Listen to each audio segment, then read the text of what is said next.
Yes, I will bless the holy name of my God with all of my heart. And I will bless the Lord and not forget the glorious thing that He has done for us. He had forgiven all our sin. He had healed us.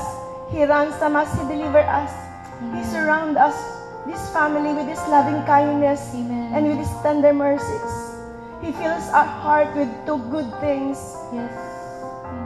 And that's why our strength is always being renewed like the eagles. We thank you, Lord, for giving us justice, as you have treated us fairly, and you have revealed yourself unto us. Lord, you are merciful and tender towards those who don't deserve it. You are slow to get angry and full of kindness and love.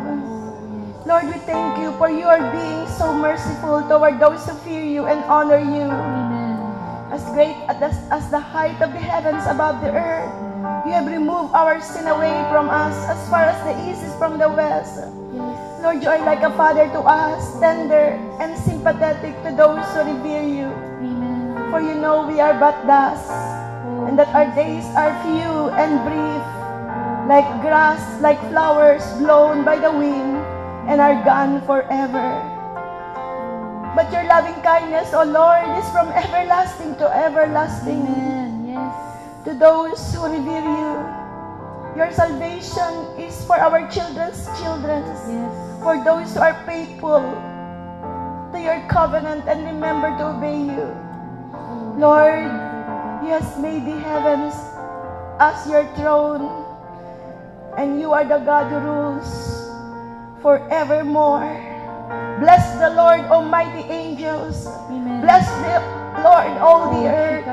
Bless the Lord, hallelujah, all the armies.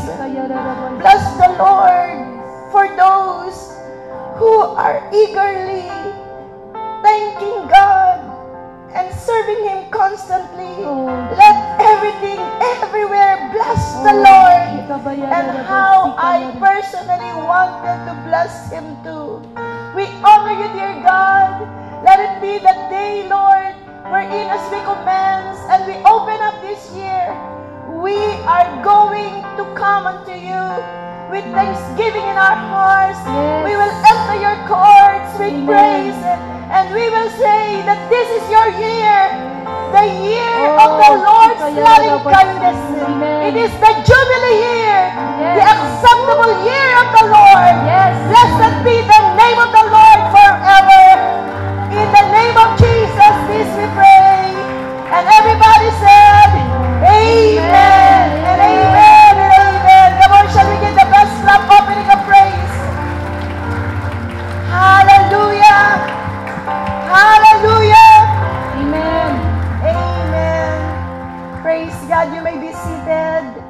Before we pray, hayaan niyo po na ibahagi ko po sandali sa inyo yung pong ating tema. At sa patuloy po na pagbubulay-bulay natin sa mga susunod pong araw, mula po ngayon hanggang sa gabi-gabi na tayo po ay dudulog sa Panginoon. Ang akin po binasa kanina ay ang awit 103, 103. At ito po ay nagpasimula ng tunay na pagpapala sa Diyos. At ang idinideklara po dito ay ang kanyang kabaitan. Ang sabi po ganoon, ang mabait, ang mapagmahal at mabait na Diyos, the loving kindness of God, no? At lubos po na mula dito ay makikita po natin ang mas maraming mga talata. Pero hayaan niyo po na ang aking basahin sa inyo ay yung Psalms 36. Ito po ay isa sa mga masasabi ko po na kakaiba na mga talata kung papaano na ang Diyos ay tunay na nagdidepensa sa bawat isa sa atin ng kanyang kabaitan at ng kanyang pagmamahal. His loving kindness. Yung Psalms 36 verse 1 hanggang verse 4 ay sinasabi po rito kung anong mangyayari sa mga tao na kung saan ay wala sa Diyos. Pero mga kapatid, sa mga talata, sa mga susunod verse 5 hanggang sa verse 10, ay sinabi rito ang kanyang pangako. Sa sino man po na tumatawag, sumusunod, gumagalang, kumikilala sa Panginoon, at sila po ay susundan ng kanyang kabaitan at ng kanyang pag-ibig. Verse 5, Your steadfast love, O Lord, is as great as all the heavens. Your faithfulness reaches beyond the clouds. Your justice is as solid as God's mountain. Your decisions are as full of wisdom as the oceans are with water. You are concerned with men and animals alike. How precious is your constant love, O God. All humanity takes refuge in the shadow of your wings. You feed them with blessing from your own table and let them drink from your rivers of delight. For you are the fountain of life. Our light is from your light. Pour out your loving kindness, Lord, for those who know you. Never stop giving your salvation to those who long to do your will. Nais ko pong basahin muli yung verse 7. How precious, Lord, is your constant love. How precious, how priceless is your constant love. Sa iba pong rendition, your loving kindness is priceless. Sabi pong ganoon, Lord, oh, how precious is your unfailing love. How precious is your loving kindness. All humanity finds shelter in the shadow of your wings. Psalms 36 verse 7. Dito po sa rendition na ito ay sinabi po, how precious is your loving kindness, O God. Therefore, the children of men put their trust under the shadow of your wings. At sinabi po sa mga ibang rendition, how priceless is your unfailing love. Pag nag-uusapan po natin yung pong tunay na loving kindness ng Panginoon, tinitingnan ko po kung ano ang definition nito. Tinitingnan ko po kung paano natin ito lubos na ma-justify, kumbaga po kung paano natin ito mabibigyan ng justice, kung ano ang kahulugan talaga ng mga talata dito sa Biblia, lalo't si David sa napakaraming pagkakataon na kanya itong sinabi, ano ang kanyang nais na ipahayag nung kanyang sinasabi po yung loving kindness ng Panginoon. Si Pastor po ay nagbigay ng ating pong ito pong temang ito, yung Psalms 107, at 4 na beses po itong binanggit sa buong sitas ng mga talatang ito. Psalms 107 can be found in verse 8, and then in verse 21, verse 15, and then in verse 21, and in verse 30 sa Psalms 107. Siguro po sa mga susunod na mga tarrying nights ay mapapakinggan pa po natin ang mga kapakahulugan nito. Pero nais ko po na mag-dwell sa mga talatang ito, the preciousness of God's loving kindness. Gaano po ito tunay na napakahalaga, gaano po ito lubos na yung paano natin ito ma-justify. Tinatry ko po, alam niyo po nung binigay sa atin ito ng Panginoon, yung loving kindness, tuwan-tuwa po ako sapagkat ito po ay ang mga kapahayagan na kanya pong ibinubulong, no, from time to time. Nung pong aking kaarawan ay, nung pong 2016, ito po lamang ang ibinulong ng Panginoon. Mamaya po ay aking babasahin sa inyo. At noon pong JRP, November 30, nandun po ako sa gilid ng stage. At ako po ay nakaluhod. At ako ay nagpapasalamat sa Panginoon na kami tayo po ay ginagamit ng Diyos at nagiging kabahagi upang maluwalhati at maitaas ang kanyang pangalan. At ang sabi ng Panginoon, anak, ganyan ako kabuti sa inyo. Ako ay mabait sa inyo. Kaya po, ito ay, pag sinabi kasing ang Diyos ay mabait sa iyo, yung loving kindness ng Panginoon, ito po, yung kindness, meron palaging kalakip na pag-ibig. Hindi po pwedeng mabait ka, tapos malupit ka sa isang tao.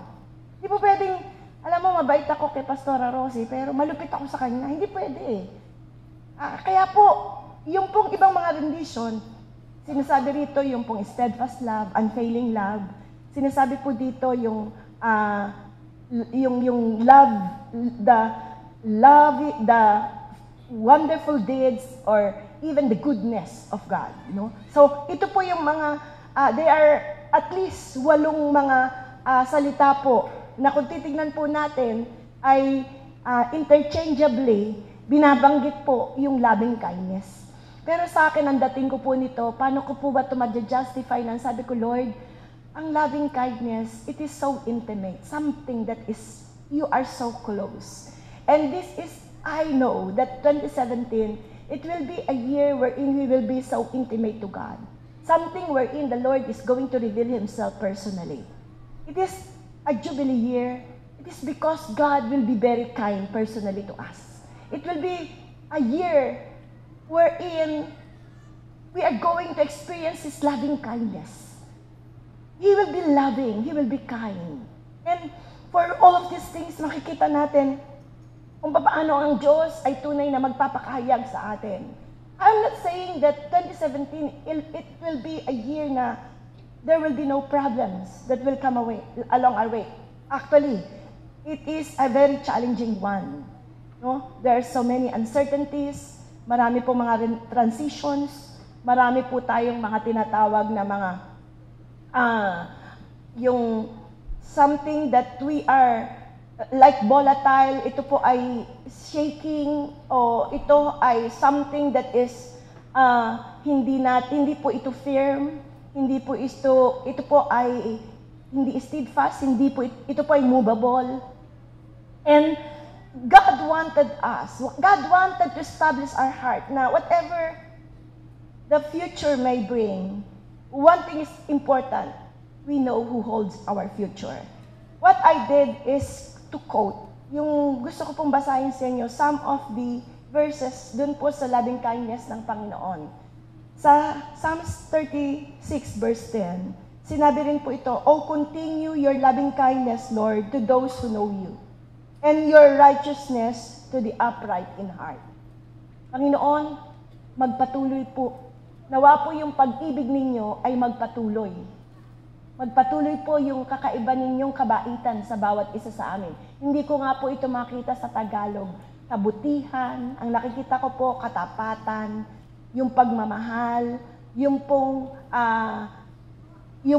tunay na kagandahang loob ng Diyos. In Psalms 42 verse 8, sinabi po ni David, Psalms 42 verse 8, "The Lord will command His loving kindness in the daytime." Imagine, the Lord is going to command not only His blessing, but His loving kindness. Wow! Iba po yung blessing sa loving kindness. Blessing is something na po pwede po nating tinanggap. Maaaring this is like generic. But, you know, loving kindness is something that is personal. And sabi pong ganoon, the Lord will command His loving kindness in the daytime, and in the night His song shall be with me, a prayer to the God of my life. Sabi na nun, by day, the Lord directs His love. At night, His song is with me, a prayer to the God of my life. That is so intimate, you know. Ito po ay napakalapit sa puso. Kasi, sabing ganoon, by the day, the Lord direct His love. Yung, sabing ganoon ni David, surely only goodness and mercy shall follow me all the days of my life. And that is the love of God. And at night, there is a song in my heart, a prayer to the God of my life. Kakaiba po kung nababanggit ang mga talata, yung loving kindness. Psalms 51, nung nagkasala po si David, sabing ganoon, "Have mercy upon me, O God." And this is verse 1, "According to the multitude of your tender mercies, blot out my transgression." David knew that he deserved the consequences, the punishment, the judgment from the Lord because of what he has done. But yet, pinasimulan po niya ang kanyang tunay na pagbabalik loob at tunay na pagpapakumbaba at paghingi ng tawad sa Diyos. Sa pasimula po ng mga talatang ito, "Have mercy upon me, O God, according to the multitude of your loving kindness, of your tender mercies." And so many things more, no? Psalms 89 verse 33, "Nevertheless, My loving kindness I will not utterly take from Him, nor allow my faithfulness to fail. Isa po ito sa mga pangako ng Panginoon. Nevertheless, my loving kindness I will not utterly take from Him. Hindi po ito tatanggalin ng Diyos ang kanyang lubos na pag-ibig at kabaitan sa atin. Psalms 143 verse 8, Cause me to hear your loving kindness in the morning, for in you do I trust. Cause me to know the way in which I should walk, for I lift my soul to you. Mga kapatid, grabe po, di po ba? The steadfast love of the Lord never ceases. His mercies never comes to an end. They are new every morning. And this is the same with the loving kindness of God. This is something that is replenishable. Something na napapalitan. Although it is distinctive, it is permanent, but yet, kung minsan parang ikaw ay nagda-doubt sa kabutihan ng Panginoon, mga kapatid, the Lord is going to replenish it. The Lord is going to assure you that every morning, His loving kindness He will give to you. And the Lord you can always trust God. Sabi niya, God, cause me, Lord, to know the way in which I should walk, for I lift my soul to you. Jeremiah 31 verse 3, may kanta po dito, I have loved thee with an everlasting love. Therefore, with loving kindness, I have cared for thee. The Lord has appeared of old to me, saying, Yes, I have loved you with an everlasting love. Therefore, with loving kindness, I have drawn you. Yung pag-ibig po ng Panginoon, I have loved thee with an everlasting love. And something that is so personal and intimate. Something that is so like, how could I ever say na very special.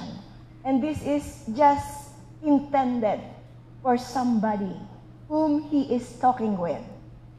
Jonah chapter 4 verse 2. Si Jonah po, alam niya yung kabaitan ng Panginoon. Minsan nagreklamo siya. Ayaw niya kasing i-bless yung pong Ninibe. Ayaw niya po ito na kung saan ay patawarin ng Diyos sapagkat makasalanan masyado. Pero sabi po ni Jonah, wala siyang magagawa. For I know that you are a gracious and merciful God, slow in anger and abundant in loving kindness, one who relents from doing harm. Alam niyo po, maraming pagkakataon na talagang minsan sinasabi natin, nararapat lang. Pero kakaiba kung paano tumingin ang ating Panginoon. So I just want to approach ito pong pag-aaral natin patungkol sa loving kindness. Tatlo lamang po na gusto kong bigyan ng kapahalagahan. We cannot contain the very elements or substance of this loving kindness.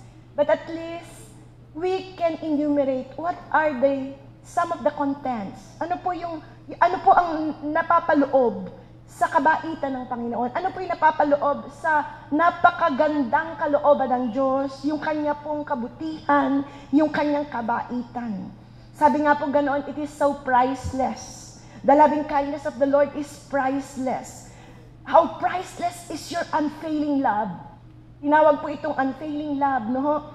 Now, mula po dito, lubos na pagka binabanggit natin itong loving kindness, it is something that is glorious. You can feel there is glory in it. There is a lift.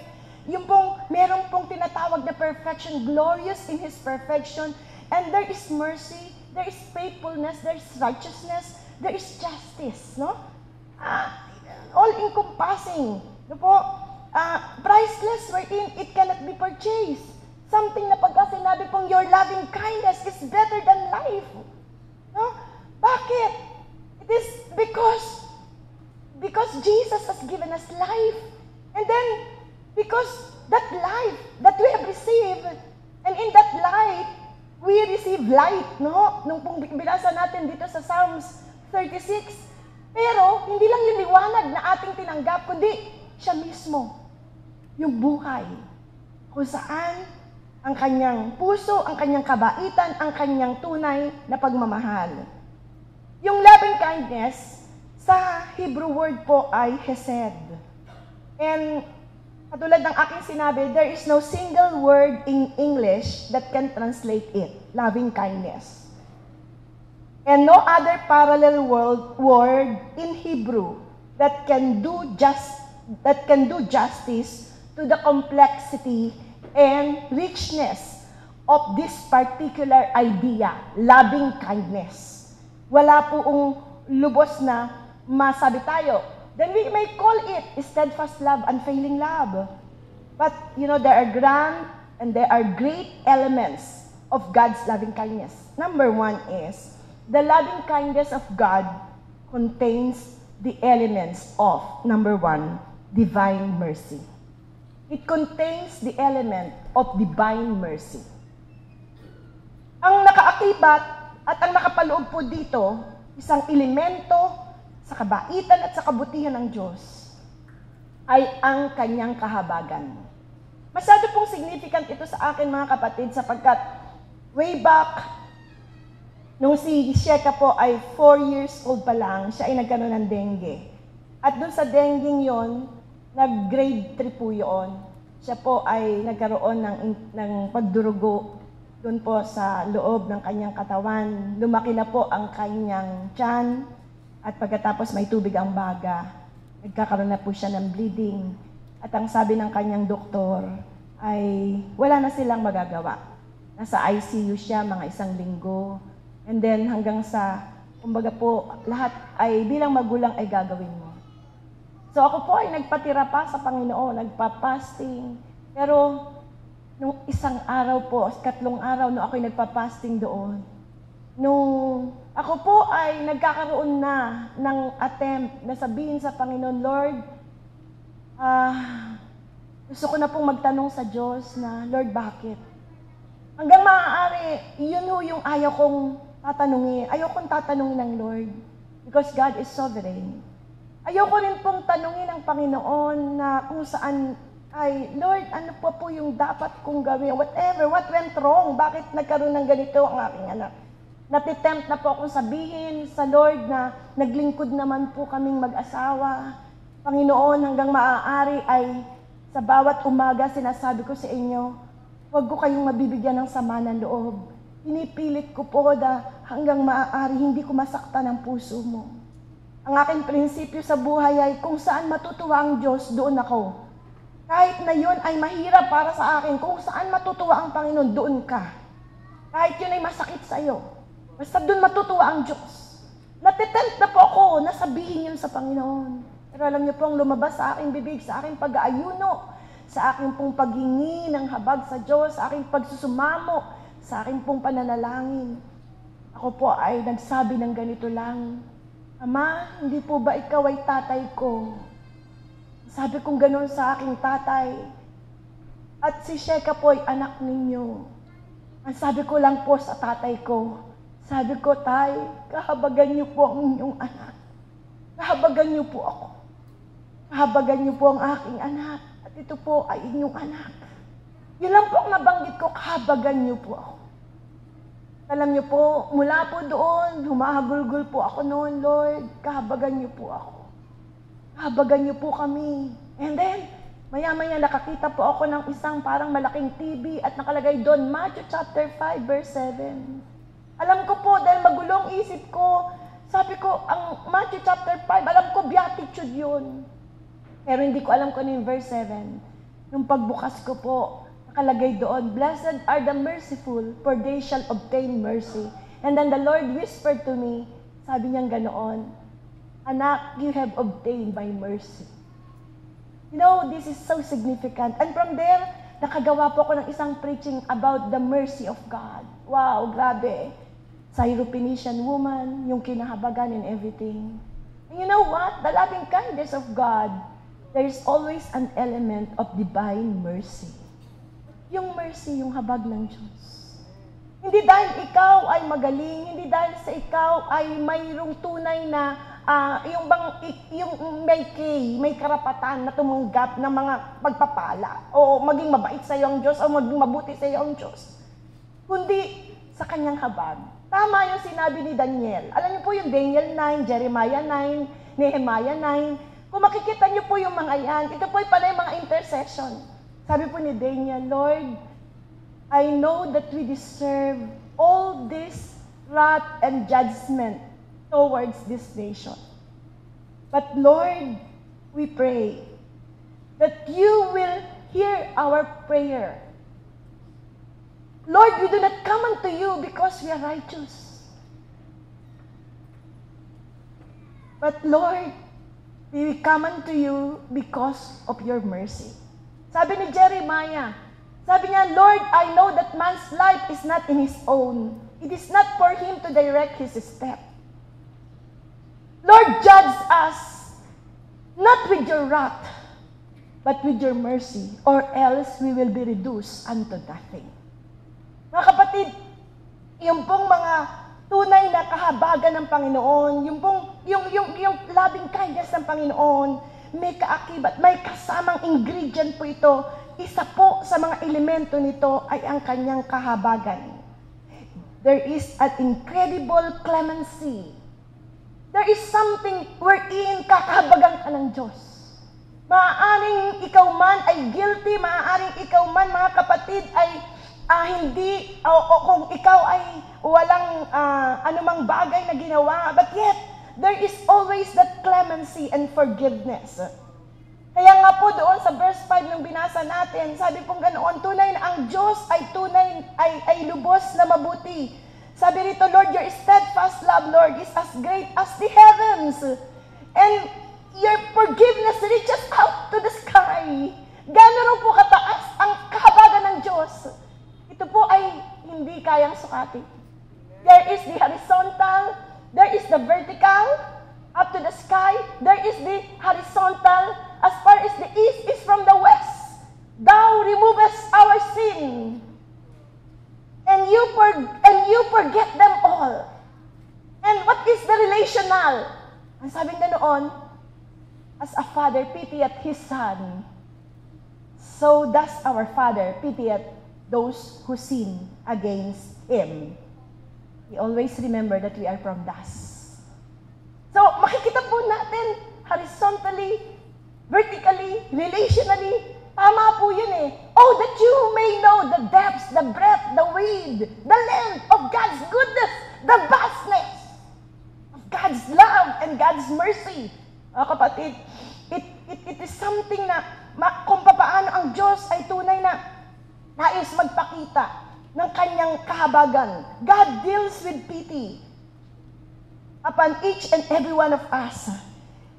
You know, when we say mercy, narariyaan, ito po yung kung tayo po ay, pagka sinabing, maawa ka na dyan, no? Maaring iyan ay gumawa ng masama sa'yo, ikaw ay siguro ay tinaga sa likod, o ikaw ay na-offend, in-abuse ka, nasaktan ka, talagang guilty yung taong yun. Kaya siya po ay, sabi, kahabagan mo na lang yan, mga kapatid. But as much as we know kung anong ibig sabihin nitong kahabagan na ito, yun din po ang kailangan natin. Ang una po na tumanggap ng kahabagan ay walang iba kundi ikaw at ako. Tayo po na kung saan, this is exactly what is our status from with the Lord. Tayo po ay natagpuan na kung saan ay karapat-dapat na mapahamak, nakasadlak sa kasalanan. Tayo po ay nakasakadiliman, ngunit inilipat niya tayo sa kaliwanagan. Narariyaan po kung gaano ang Diyos ay tunay na lubos na habag sa bawat isa sa atin. At sa kanyang kahabagan, tayo po ay kanyang pinulot. Kaya po, isa sa mga paborito ko po na awit yung pong A Heart Like Mine. Panginoon, yung pong how could it be na you will love a person with a heart like mine? You stop the world to recover me. O Lamb of God, the price you pay. Ito po yung kung saan, to the eyes of the people, I am just like a garbage, wherein I should be thrown away. But yet, in the eyes of God, I am just like a pearl of a great price. Hallelujah. I am just like a precious pearl in His eyes. And this is it. How I have found mercy from the Lord. Kung paano po ikaw at ako'y nakaranas ng kahabagan ng Diyos. Kaya po kada kaarawan ko, sinasabi ko, Panginoon, salamat sa isang dakot ng himala. Isang dakot na himala na ako po ay nakakilala sa iyo. Hindi lang nakakilala, ginamit mo, pinagkatiwalaan mo. At mula po dito, lubos na naging kapaki-pakinabang ang buhay ko. Isang buhay na iisa lang, ngunit salamat sapagkat naipagkaloob sa iyo. At patuloy na ipagkakaloob pa ang buhay na ito. Mga kapatid, this is exactly what is our status before the Lord. Just like in the history, sa Israel, sa Judah, kung sila po, paano sila ay naging rebelde sa Panginoon. Kung paano sila po ay naging idolatrous. Sila po ay sumasamba sa mga Diyos-Diyosan. Tinalikuran nila ang tunay na Diyos na kung saan ay tumulong sa kanila. Sila mga kapatid ay hindi mapagpasalamat, ingratitude. Sila po ay punong-puno ng, they are ungrateful. Hindi po sila kumikilala sa mga ginawa ng Panginoon. Bagkus ito po ay pinapalitan pa nila ng murmuring, ng pag-aalinlangan, ng tunay na paninisi. At lubos na walang nakikitang ang Diyos na kapalit na pag-ibig at pagkakilala sa kanyang ginawa. They are living in apostasy, in total coldness, in total backsliding sa atin po, sa harapan ng Panginoon. But but God refuses to deal with them, the nation, in terms of righteousness alone.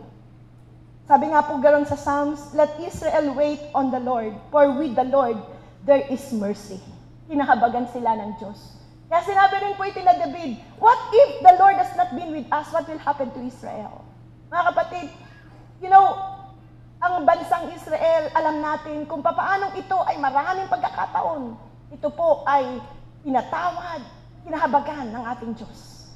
At kitang-kita mo po, kaya ang tawag sa puso ng Diyos is stubborn love. Hindi mo ito maunawaan. Same thing with David. Alam natin po yung kanyang sariling experience. Adultery, at saka po yung murder. And with so many things na nangyari po kay David. But he is so conscious on what he deserves. And yet, he casts himself in the mercy of God. Alam niya kung ano at kung saan siya dapat pulutin. Pero, kinahabagan siya ng Diyos. Ang bawat isa po sa atin, narariyan kung paano na akala, yung bang maraming pagkakataon na tayo mismo hindi natin mapatawad ang ating mga sarili. Pero hindi lang po natin alam kung ilalagay natin ang ating kamay, ang ating buhay sa kamay ng Diyos, kung paano niya tayo kakahabagan. Will you say amen to that? Are you still there? Amen. Alam niyo po, si David, nung siya po ay bibigyan ng parusa, 3 taon na labanan, 3 taon na pinsala, 3 araw na sakit. Mga kapatid, sabi niya ganon, ayokong mamili. I would rather place my life into the hands of God because my God is merciful. Si David din po minsan, sabing ganon, bakit di na lang natin patayin na yung mga taong ito na kung saan ay kumuha ng trono mo sa pangunguna ng kanyang anak na si Absalom. At pagkatapos ay, yung pong isang si Shimei narariyan na siya po ay siya ay kinukondem, sinusumpa, at sinisisi siya dahil para bagang siya ay nagrebelde at naging hindi matapat kay Saul. Pagkatapos sabi ng kanyang mga sundalo, gusto niyo na po ba napatayin namin ito? Sabi niya gano'n, pabayaan niyo siya.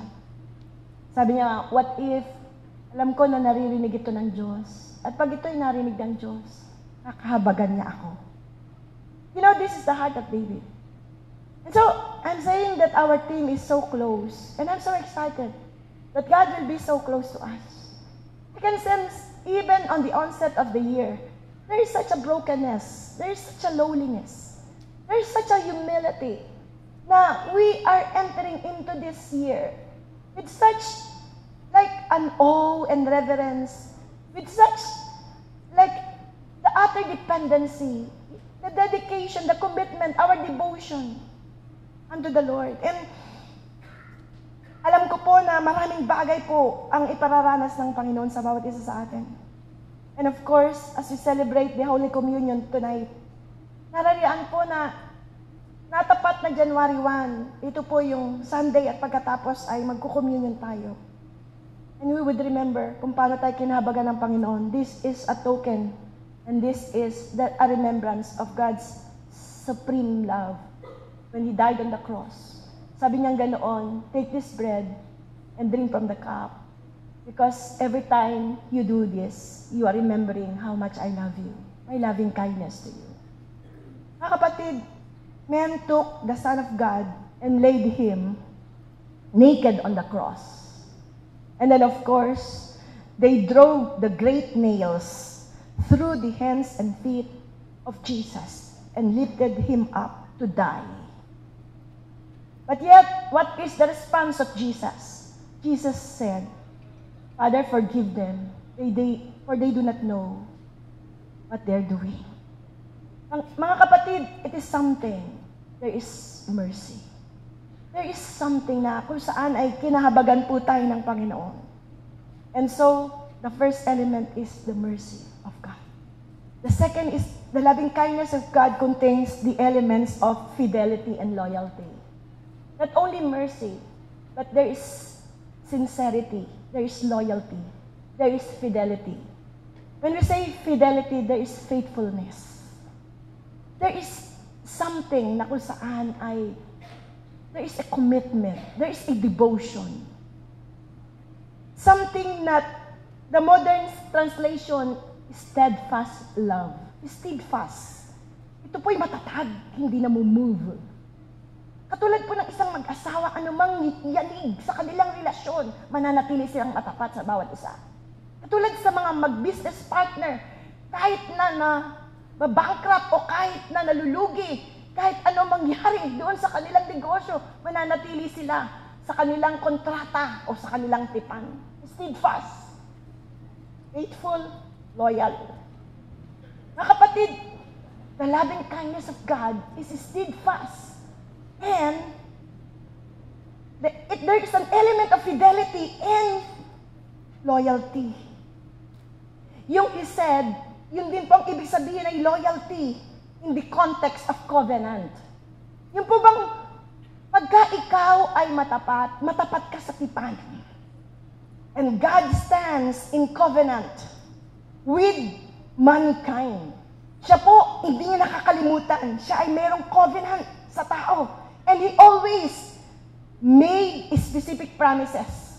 In a covenant, sa mga tipan, may mga pangako. At ang pangakong yun, mananatili siyang matapat. Mga kapatid, ang pag-ibig ng Diyos, ang katapatan ng Panginoon, ang kabutihan ng Diyos, ay tunay po na mayroong sapat na mga pangako na kung saan tayo po, we can be assured na tayo po ay lubos na mapangahawakan natin ang pangakong ito.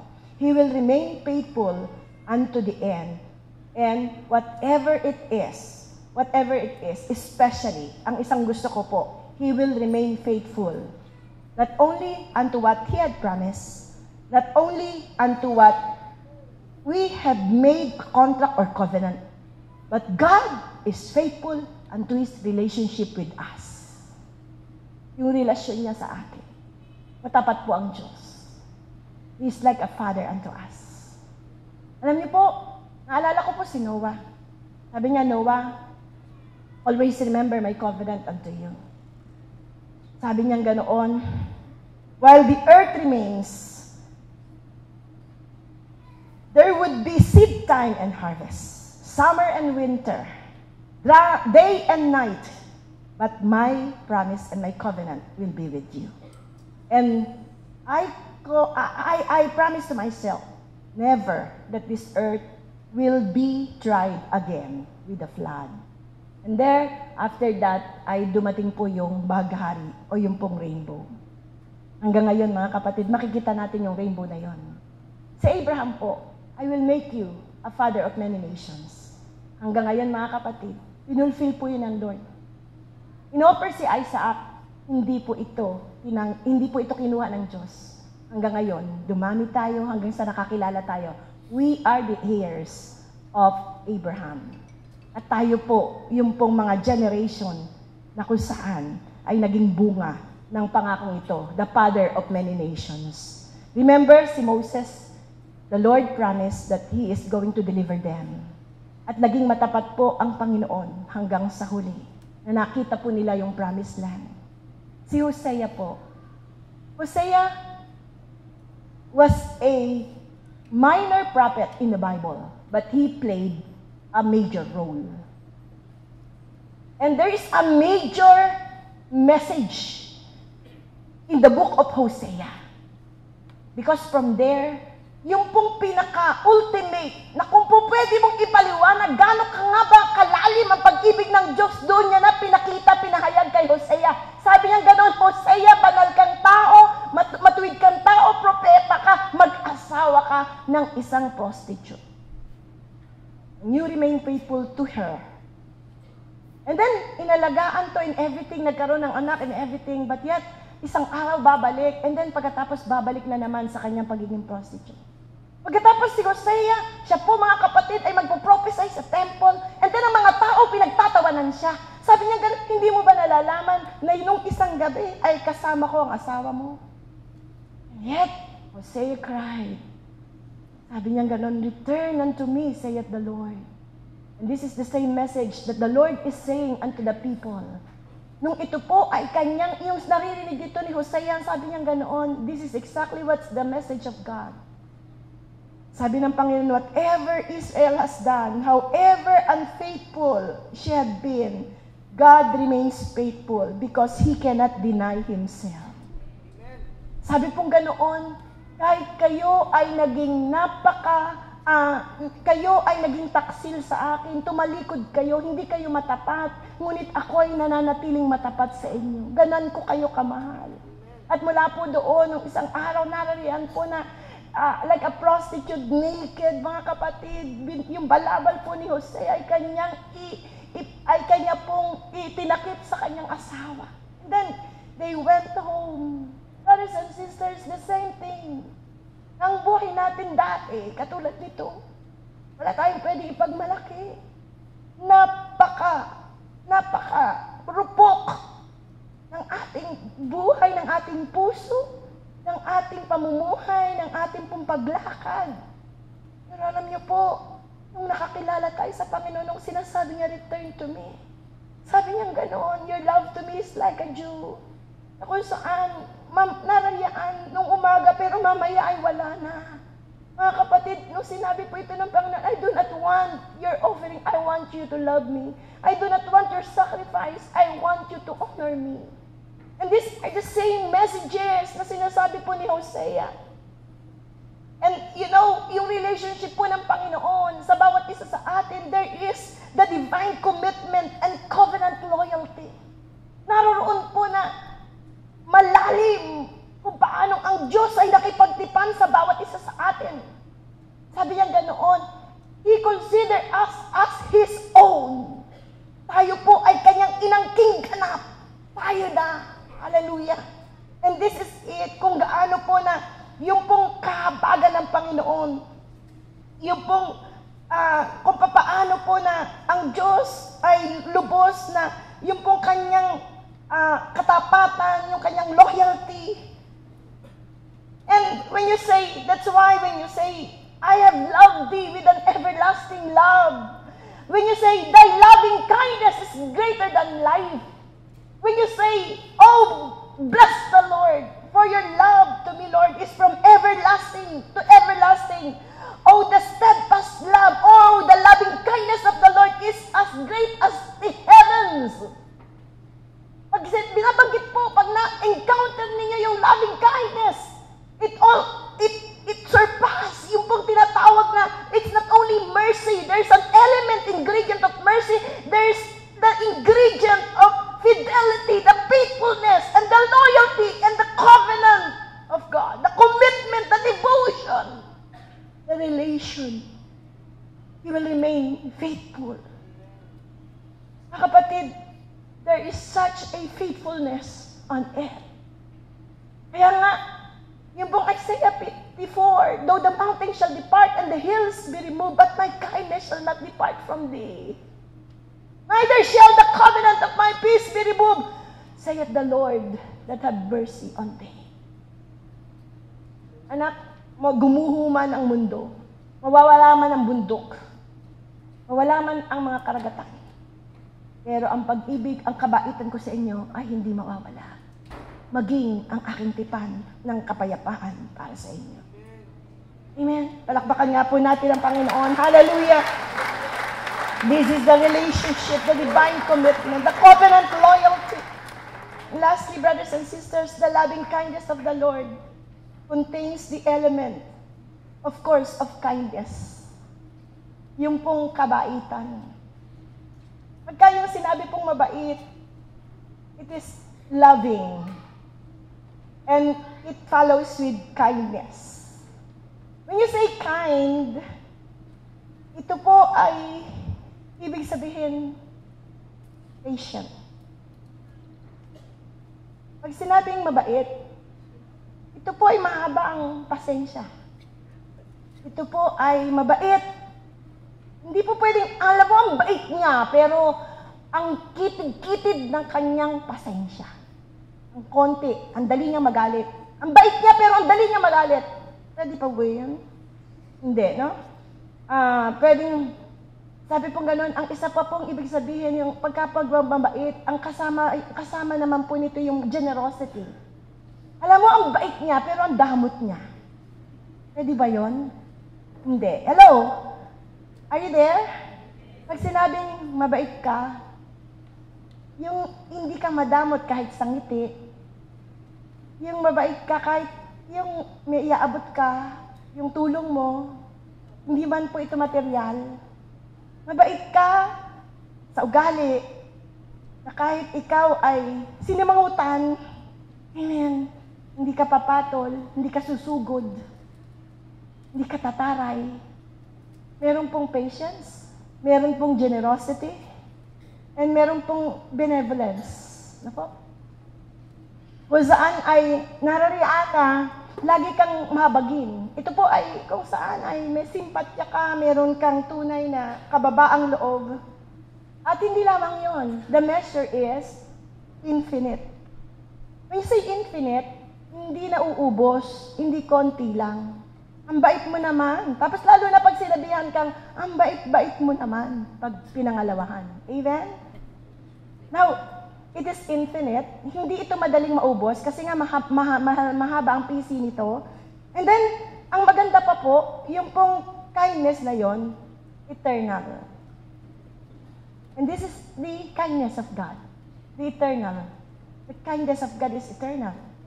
Hindi po ito pang 2016 lang, kundi pang 2017 and the years ahead, hanggang sa siya'y dumating. And it's not only eternal, it is unchangeable. Hindi po yung nagbabago. Hindi po pwedeng sabihin ng Lord, ay, nagbago isip ko, hindi na ako magiging mabait sa'yo. Hindi ho. Pwede tao ganon. Alam mo, dati ang bait-bait ko dyan eh, pero ngayon, takdaan mo. Di ko na yan kakausapin. Di ko na yan pupuntahan. No? Yan po yung tao. Pero alam niyo po, yung loving kindness ng Panginoon, it is patient, it is generous, it is coupled with the benevolence, it is something that is infinite, it is eternal, and it is unchangeable. Grabe. Kaya ang hirap pong i-justify ang ibig sabihin ng loving kindness. Grabe. Sabi ko, Lord, loving kindness, talagang uulan, hindi lang pagpapala lang eh. Hindi ito uulan lang ng kung anong pabor. Hindi po ito uulan ng kung ano man pong mga bagay na kung saan ay lubos na hinihiling natin. But I can sense that it is beyond our comprehension na katulad po ng sinasabi po sa Ephesians, no? Na more than you can ever think or dream of. The Father who is able to do exceedingly abundantly, more than you can ever or dream of. Why? Because God is going to pour out the Jubilee year. It is the year of God's loving kindness. Amen. 2017. Hallelujah. For the family of the Jesus days. Amen. year family! Hallelujah!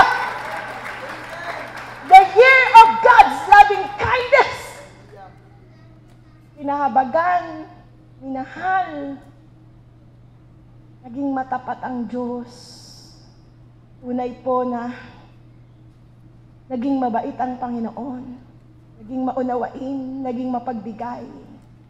At ito po ay magpasawalang hanggan, hindi na uubos. You know, this kindness, brothers and sisters, that the Lord would like to show ay kung paano po it is welded with power. Meaning to say, yung pong lahat ng kabaitan, minsan maraming tao mabait eh. Sabi po minsan ng iba, alam mo, gusto kong mapangasawa, mabait. Sabi nung isa, bakit? Mapapakain ka ba ng bait? Kailangan mabait, tsaka may pera. Sige, kung may pera ka, o sige, anong gusto mo? Yung may pera, may kapangyarihan, o yung mabait? Pero, hindi pwedeng mabait lang. Pero ang Lord natin, it is wedded with power. Kapangyarihan siya. At yun po yung sinabi niyang ganoon. Yung kapangyarihan ng Panginoon, He nourishes and cherishes His bride. Sinabi po yun sa Ephesians. No?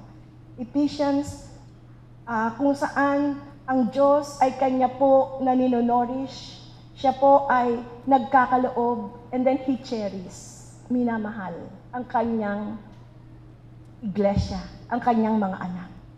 Ikaw at ako. And once we say, ang mga ganda po mga ginamit dito, a sort of love that is wedded in power.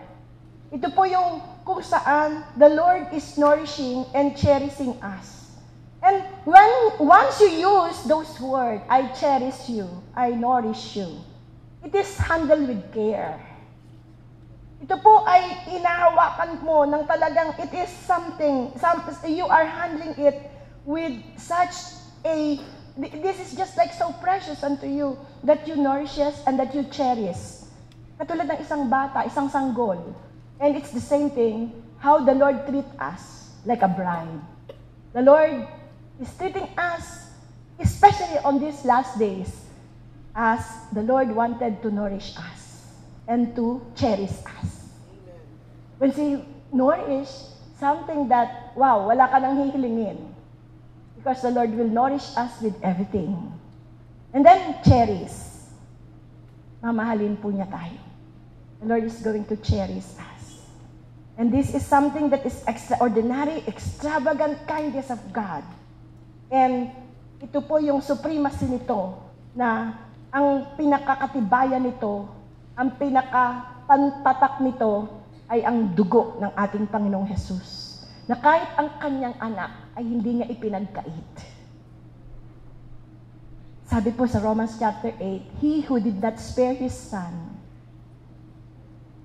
and has given Him to us, how much more that He will not surely give unto us what we are asking for.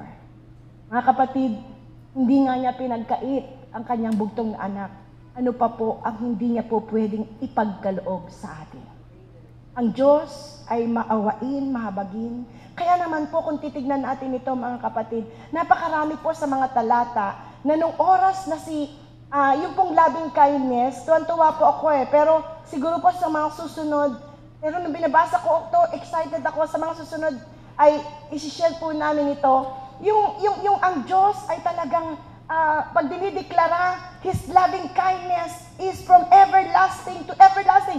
Give thanks unto the Lord for His loving kindness is from everlasting to everlasting. Alam niyo po, kailan yun? Nung si David po, yung temple po ay kanyang inoffer sa Panginoon.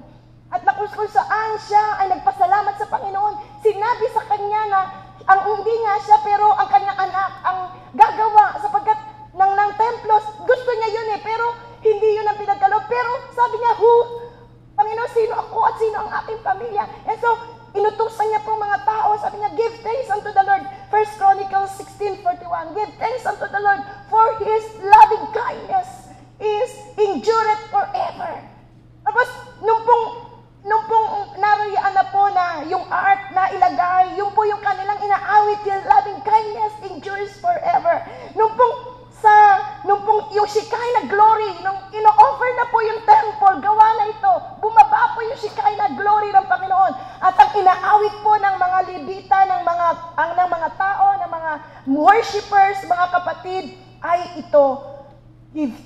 unto the Lord, for His loving kindness endures forever. 2 Chronicles 5:13. Nung si Jehoshaphat, hindi niya alam, I do not know, Lord, what will I do? But my eyes are fixed on you.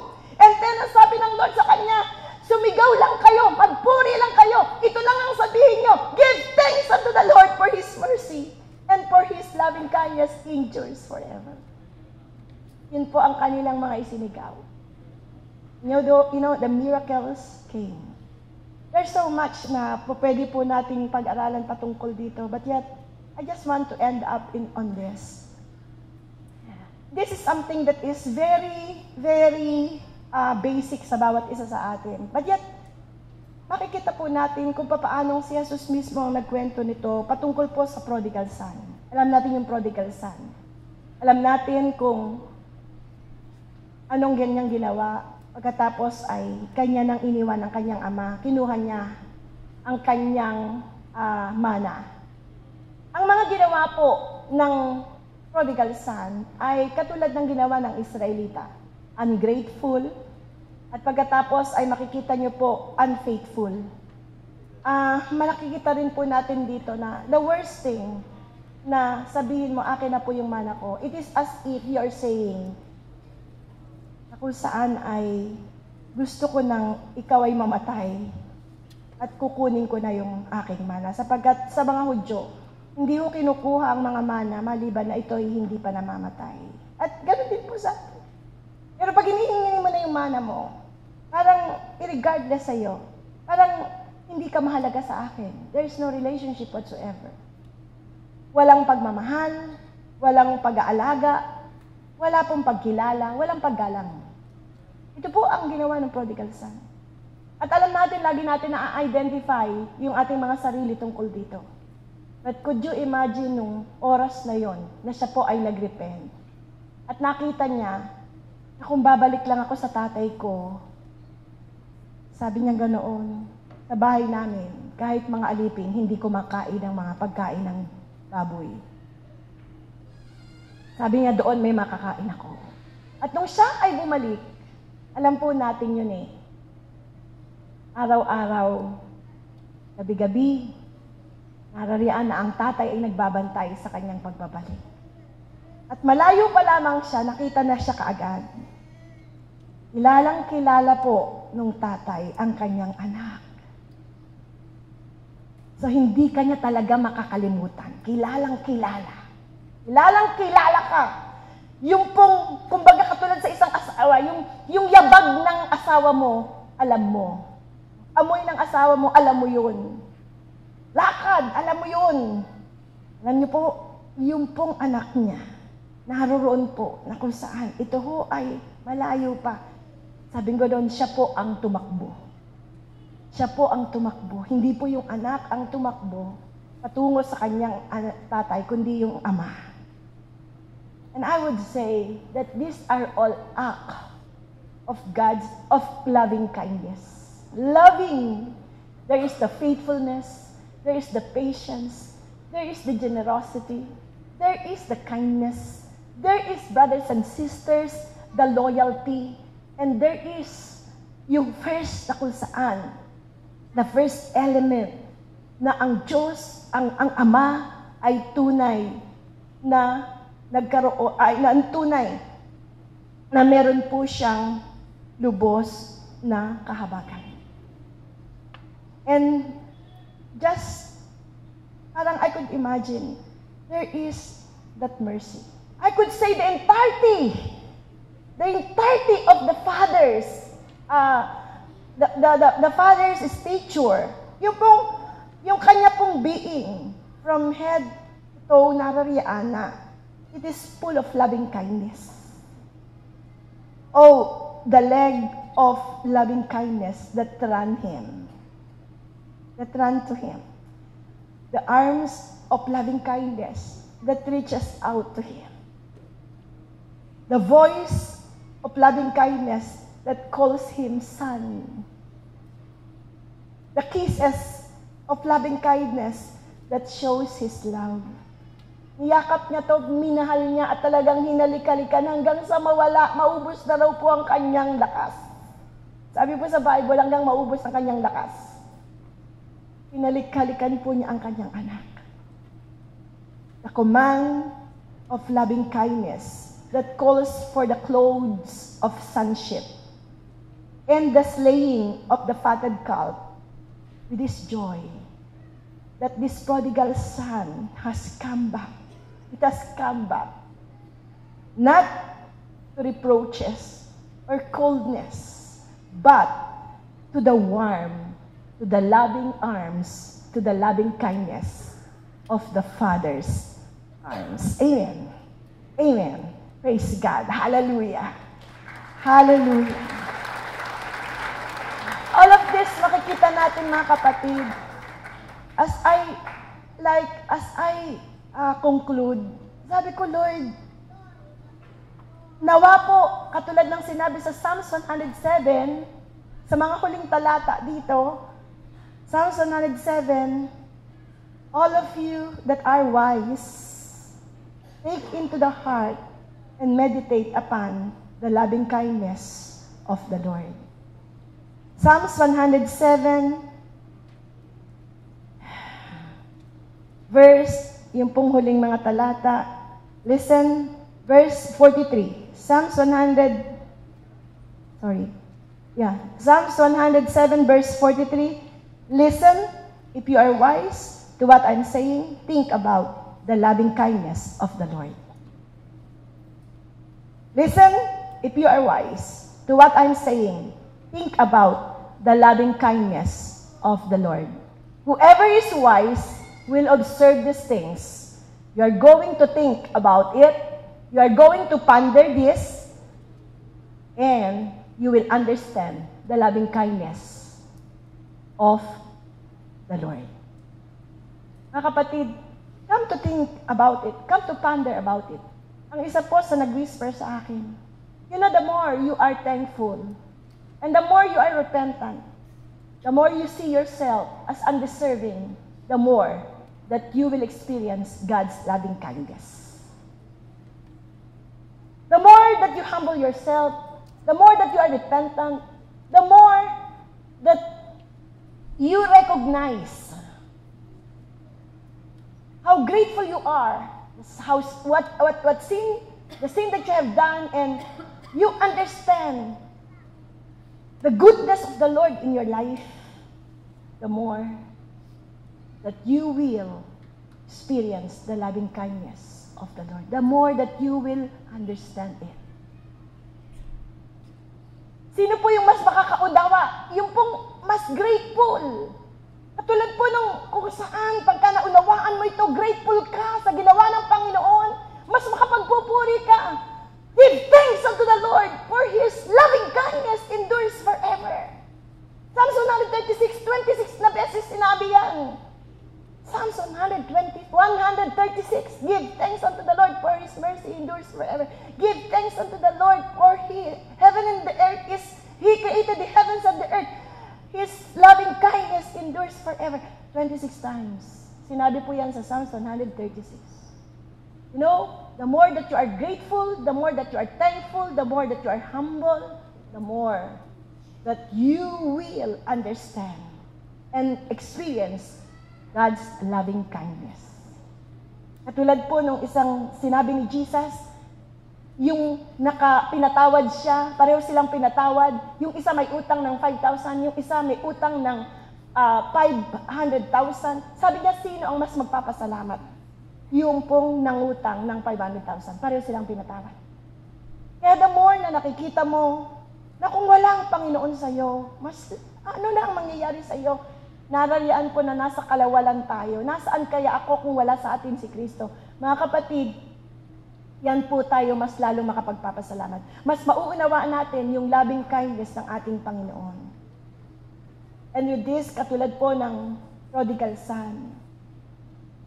Kaya nga sabi niya ganoon, kahit na ako ay maging alipin na lang po, hindi po ako karapat-dapat na maging anak ninyo. Pero you know, the legs of loving kindness, the arms, the voice, the kisses, the command, embrace of God's loving kindness, of the Father's loving kindness. Mga kapatid, it is so warm.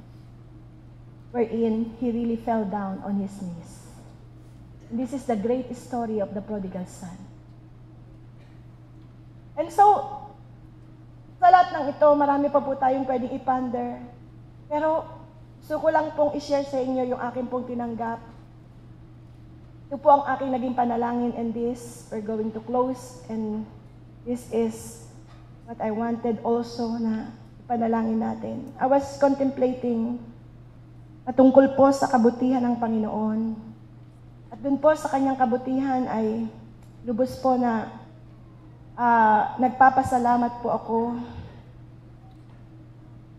At dun po ay ang Diyos, sabi ko, Panginoon, ikaw po ay naging napakabuti sa amin. Ikaw po, Panginoon, ay lubos na mahabagin. Nais ko po lamang na magpasalamat sa inyo. You had been so good, Lord. You had been so kind. And sa lahat ng ito, ang Diyos ay tunay na inabot niya ang bawat isa sa atin. At minsan po sa aking pananalangin, sabi ko, Panginoon, tulungan niyo po ako sa bagay na kung saan hinihiling po namin patungkol sa iyong kaharian. Marami po kaming mga panalangin, marami pa po kaming mga pangarap. Nais po namin na ikaw ay tunay na mapaglingkuran pa. And then the Lord, and I cried unto the Lord, and I asked one prayer. And this is my prayer. Sabi ko, Lord, I will, sa Psalms 34, Lord, I will praise you. I will praise you no matter what happens. I will constantly speak of your glories and your grace. I will boast of your loving kindness to me. And let all those who are discouraged, let them praise the Lord together and exalt his holy name. Because when I cried out unto the Lord, he answered me. And he freed me from all my fears. So sabing ganoon, for the angel of the Lord guards and rescue all those who reverence him. Verse 8, oh, put God to the test and see how kind he is. See for yourself the way his mercy shower down on all who trust in him. If you belong to the Lord, reverence him. For everyone who does this has everything he needs. Even strong young lions sometimes go hungry, but those of us who revere the Lord will never lack any good thing. Mga kapatid, these are all in Psalms 34. Sa lahat po binanggit dito, yung mercy, yung patience, yung kindness, yung goodness, yung how the Lord is going to shower us with everything in us, with all his goodness. Kaya nga po, sa pamamagitan nito, hayaan lang po natin na tayo ay tunay na manangan. At ito po ang ating maging panalangin. Yes, let us bless the Lord and let us declare God's loving kindness from everlasting to everlasting. Amen? Praise God. Palakpakan po natin ang Panginoon. Amen. Shall we all arise? Amen. Tayo po ay tumayo. Meron pang isang awit na nais ko lamang po alalahanin natin ito. Yung awit